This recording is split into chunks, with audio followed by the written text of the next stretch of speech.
So we're in front of the Bechstein A175, and today I've had the benefit of being able to also review the A190 in relatively close time and proximity. And the benefit of that isn't that you hear different things out of the different instruments that you wouldn't have otherwise, but it's the differences between the instruments that become that much more clear and well articulated in your mind and in your ear. If I could try and articulate the difference between, say, a 190 and a 175, it would be this. The 175 tends to have a more choral or a more orchestral sound to it. And so on a piano like this, that makes playing things like stacked triads incredibly fun.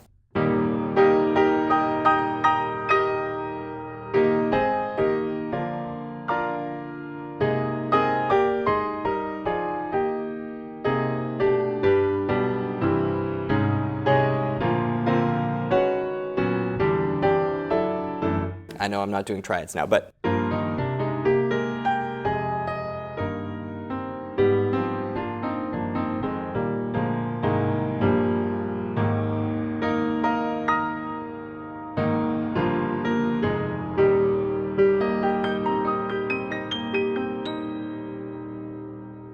yeah, there's just a little bit more space between all the notes, and you're just hearing a bit more dancing going on.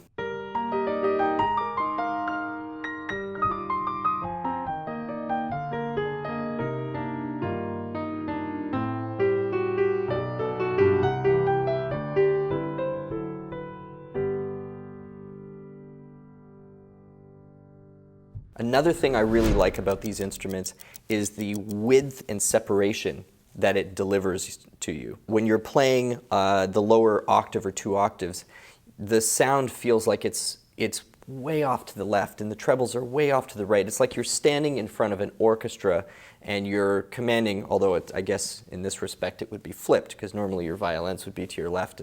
But the concept is that you have this incredible texture and width to all of these sounds at your command. So that's like way off over here. Beautiful tone over there. But even as you start to bring it in, there's an incredible precision and separation that's maintained even throughout the sustain.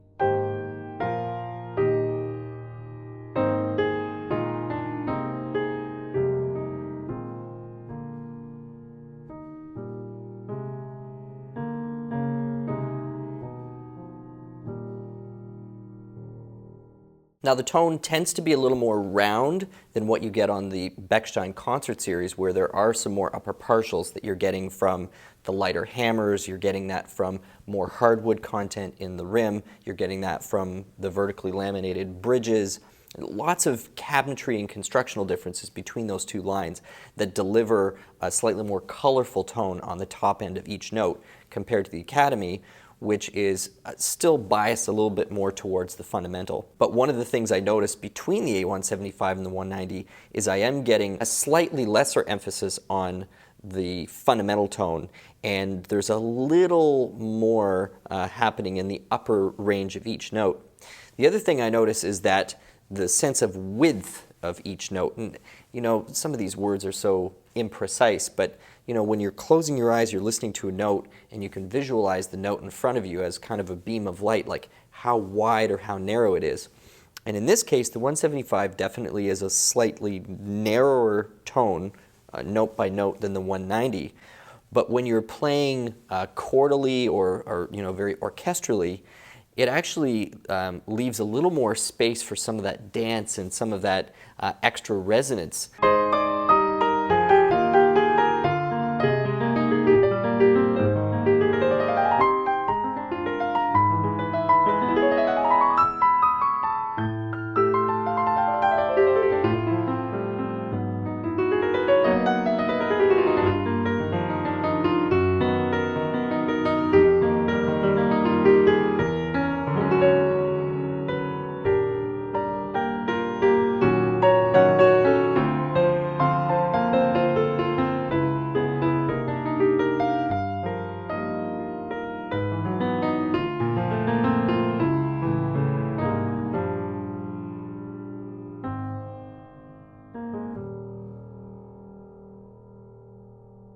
So having tried to describe that very subtle little difference that I've heard, primarily the difference you're going to hear between all of these Academy models really is the upper potential for dynamics. You know, as the piano gets larger, you're increasing the surface area of your soundboard, which is obviously basically the speaker of the instrument. You're increasing the length of the bass strings, so you're getting a little more clarity and a little more depth to the bass or the lower third of the instrument. And because typically you get a larger hammer, the larger the piano, you also usually get a slight lengthening of the key sticks as you get into bigger pianos. So that slightly changes the sense of feel, you know, from a baby grand to a concert grand. Now, I always really like to examine a little more closely the bottom third and the top third of the instrument, because that tends to be where most of the character is on any piano.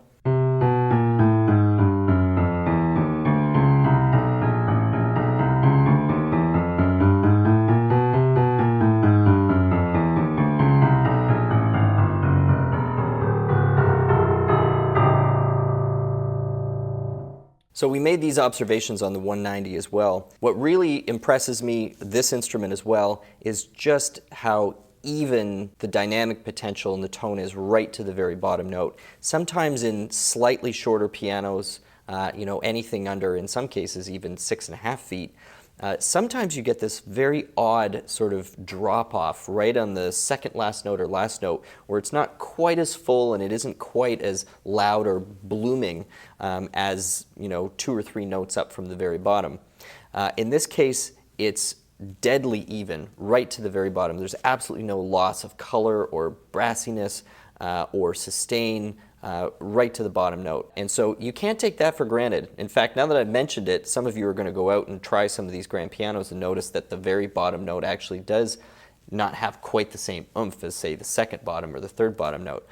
Doesn't happen on all of them, but you do see it every once in a while. The other thing is the transition from the treble bridge down to the bass bridge is a little faster than what you get on the 190. I think because they've got some extra length on the bass strings, it's easier to keep some of those upper partials under control and kind of have that transition from the steel string sound down into the coppers, you know, take a few more notes. It's a slightly wider transition.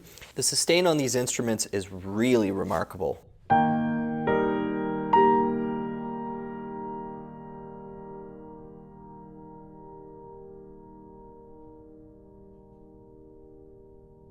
And the more I learn about pianos, the more I experience them, the more I really turn a critical eye to them, there's a whole combination of science going on that contributes to great sustain. You need to have the wood conditioned and dried over the right period of time. You need to have the right grain count on that wood to begin with. It needs to be shaped properly. You know, the way that you deal with the ribs and how you create crown in the soundboard has a lot to do with it. But then it's just how precisely the overall framing of the instrument is put together in the first place. Like every little tenth of a millimeter where you don't have contact where it's supposed to, you're losing energy. And so when you sit down at a piano that has really great sustain, you're in front of a really well-built piano.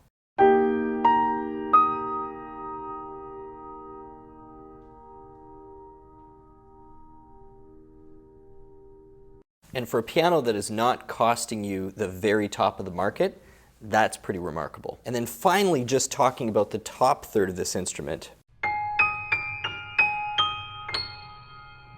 I like how they've managed the split between kind of your more fundamental tones up there, and some of the upper partials, and then what I kind of refer to as sort of spray.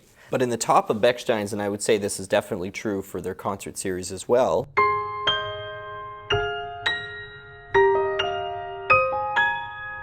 not only do you have like no drop off in the dynamic potential right up to the top note,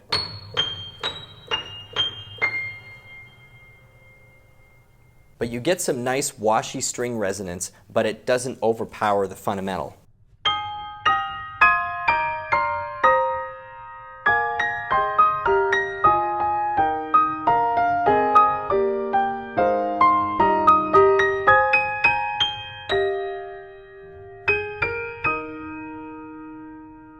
So it's kind of nice because there's several elements of this instrument that make it really truly a unique voice. It doesn't sound like it's a copy of anything else. and it's giving you ranges of expression both dynamically and tonally that a lot of people would expect or associate more with full concert level instruments. Piano's twice the price of what most of these academies will go for. And between the A175 and the A190, I think for people who have a lot of romantic repertoire, possibly even a lot of pop repertoire, where you want a significant amount of, let's call it tonal horsepower at your disposal, I think the 190 is going to deliver that kind of punch. For people who are more finesse players, maybe people who also enjoy the experience of playing really great upright, which I would count myself in that category, the 175 gives you some really interesting playful detail in there that I think makes you feel a little closer to the piano without a big sacrifice to the clarity and warmth of the bass. And particularly if you're in a smaller space, I don't think that you would notice or even necessarily care about the loss in a little bit of the dynamic potential between this and the 190. So it's about your space, but I would say it's almost more about your style as a player and the repertoire that you're going to be tackling. Thanks so much for checking out today's review of the Academy 175. My name is Stu Harrison. This, of course, has been Merriam Pianos on YouTube, and if you've enjoyed the video, if you found it helpful or interesting or entertaining, please consider subscribing and hit that notification bell as well. We're constantly bringing out new videos all about pianos, the piano industry, and more. Hopefully we see you back soon. Take care.